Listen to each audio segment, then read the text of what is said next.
Task 1. Manipulating environment variables. The default shell that a user uses is set in the /etc/password file. Request 1.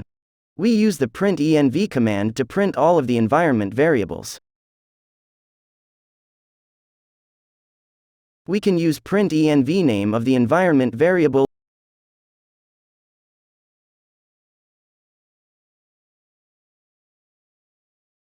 or env pipe grep name of the environment variable to print a specific one.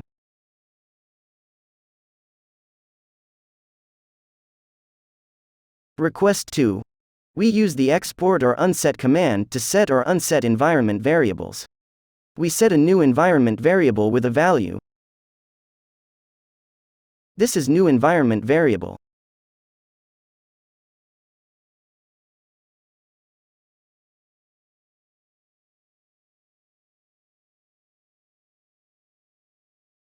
Then we print it with print-env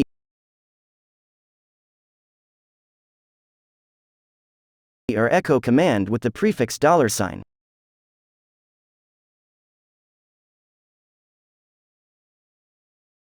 Now we unset the environment variable we just have set, then print it again. It returns nothing.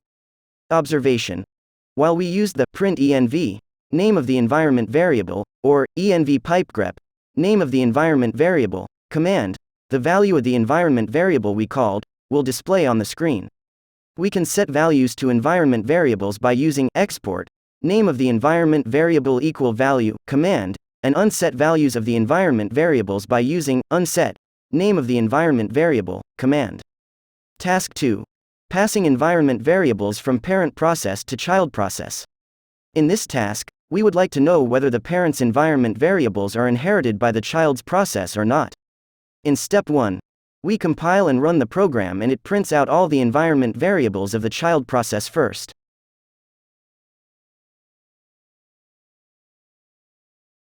Type the idoc-out command. Then we save it to the child file.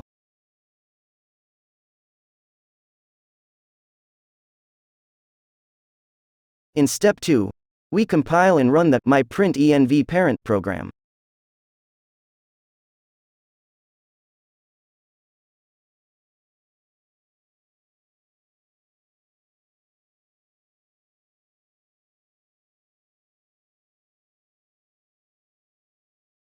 Then save it to the parent file.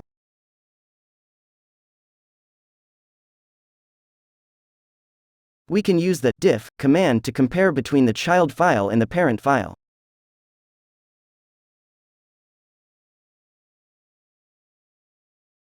It prints nothing because it is no different. Observation. Child processes inherit a copy of the parent's environment. Hence there is no difference when we run the diff command on the parent's environment variables and child's environment variables. They are the same.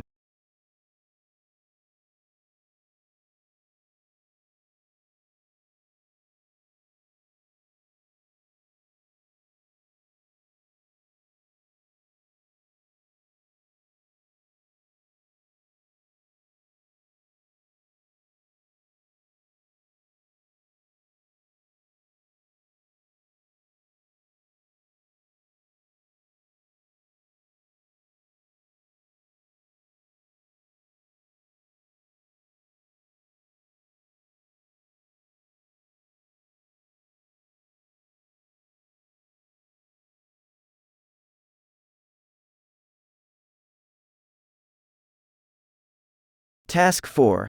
Environment variables and system function. In the previous task, we use execve function that needs the user to pass the environment variables as the parameter.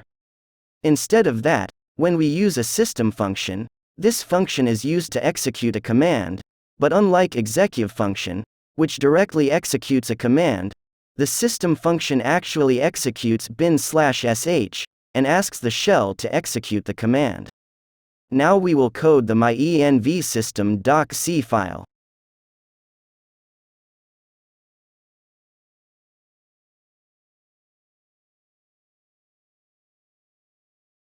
This is the source code. we just call the system function and pass the path as the parameter /user/bin/env.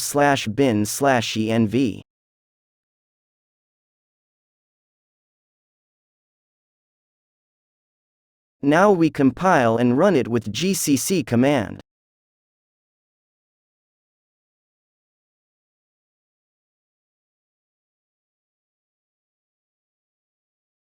Then we run the system file.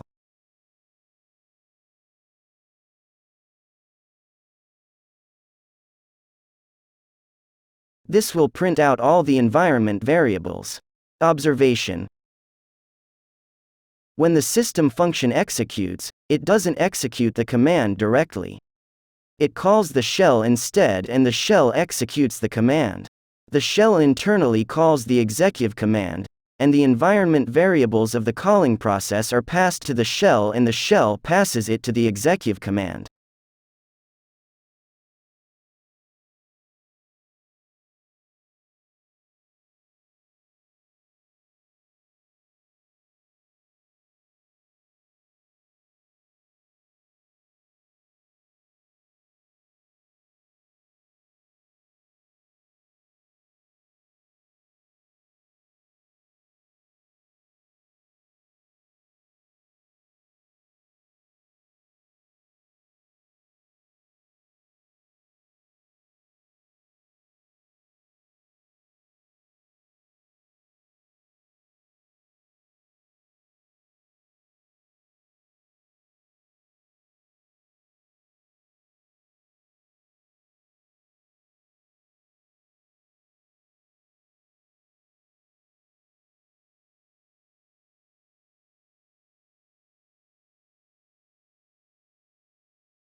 Task 6.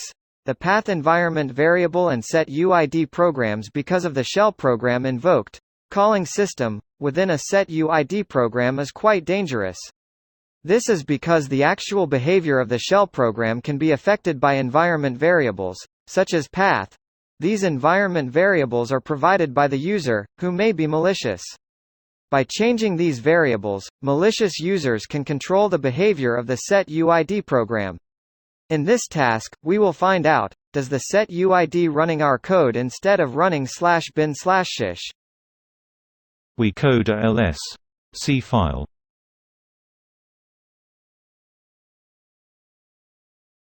This program calls system function to execute /bin/ls.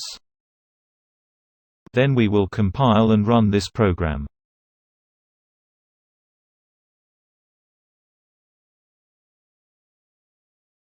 It will execute the /bin/shush to print out all the files in this lab setup folder. Then we will code ls.c file. This source code will print hello. Then we run this program.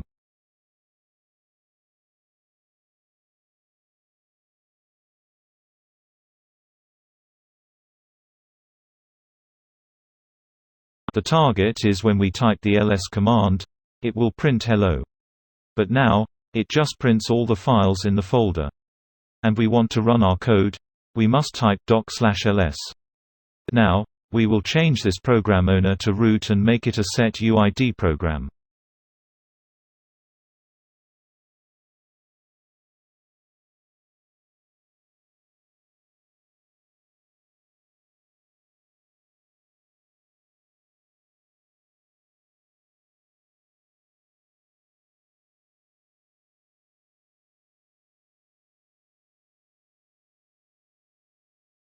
After finishing this process, we will change the path environment variable by using export path equal this folder path $$ and the path.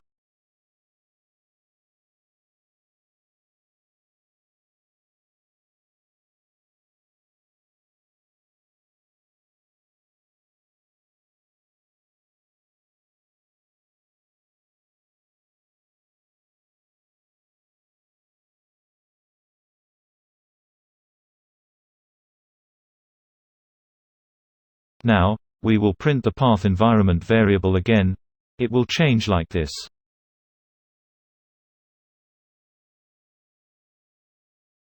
Then we type the ls command again. The result is, it will running our code instead of executing the /bin/ls.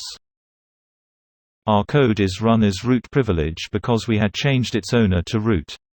Observation: the path environment variable looks for the command ls in the current directory first since it is specified. When it finds that ls exists, it runs that program instead of the shell ls command, which proves to us that Set-UID programs may run malicious files with root privileges if the path variable is altered.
Task 8. invoking external programs using system function versus execve function. In this task, Bob needs to be able to read all the files in the company's Unix system.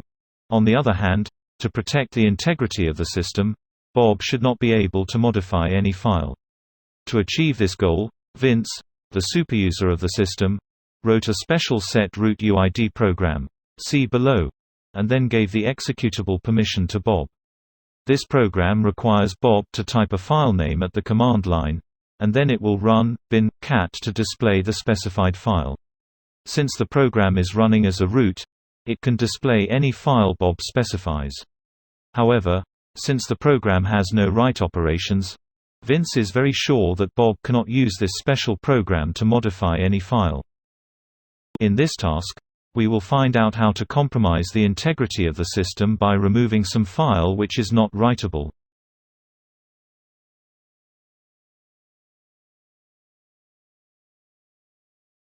Now we will create task8.c file with the source code in the PDF file.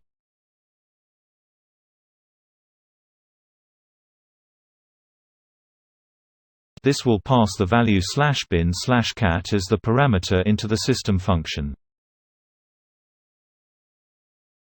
Then it calls the system function to execute the cat command.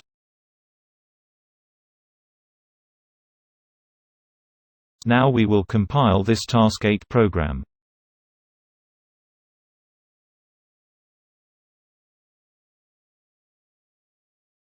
Then we change the owner to root and change mode to 4755 of the task8 program.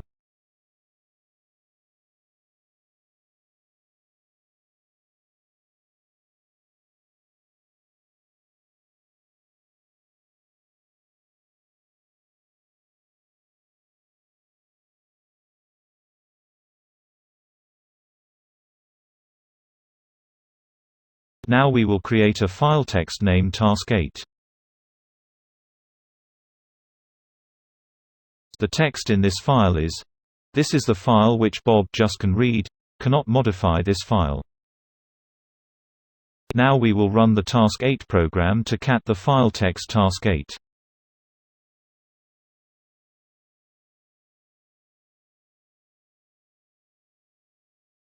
With the new technique, it will print the text in the text file, too.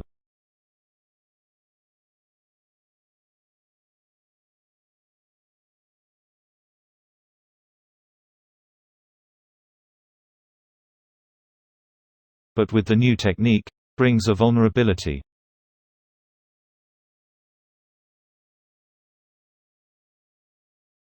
If I use the semicolon after the file name, I can pass a command such as remove task8 text file.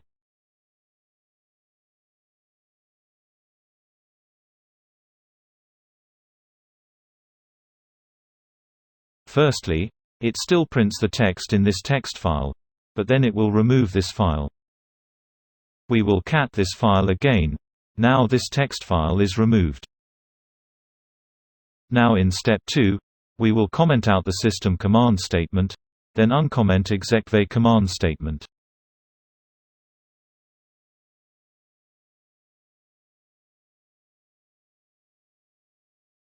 Now we will create a new source code with the changing in step 2, called task8 safe.c.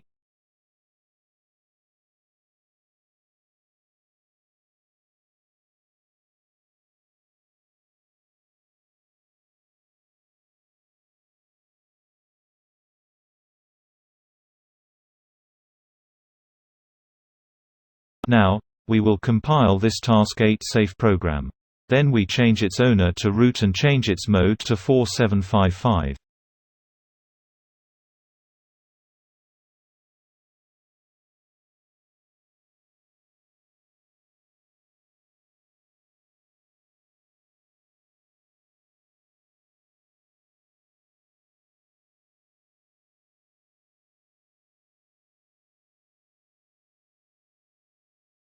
Now we will run this program.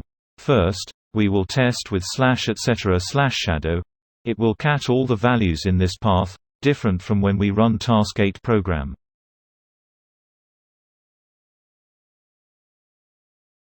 Now, we will create again the last file we just deleted with the content. This is the file Bob just can read, cannot modify this file. Now we will do the same thing as we did in step 1.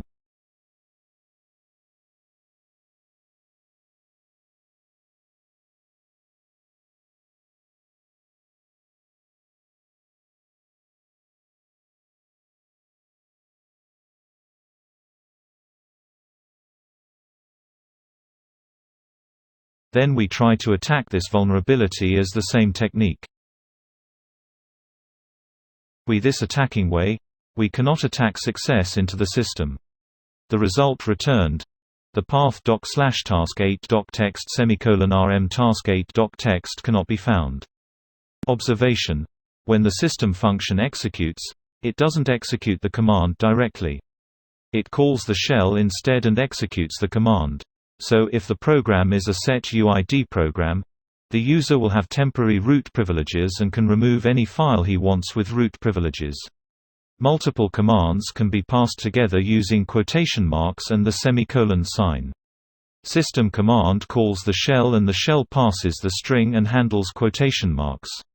Whereas execve function command replaces the program with the called program and passes the argument strings exactly as specified and doesn't interpret quotes. So when we pass something after the semicolon sign, it is treated as a new command and root privileges would have been lost. So the rm command is executed using user privileges, which is why it can't delete the file.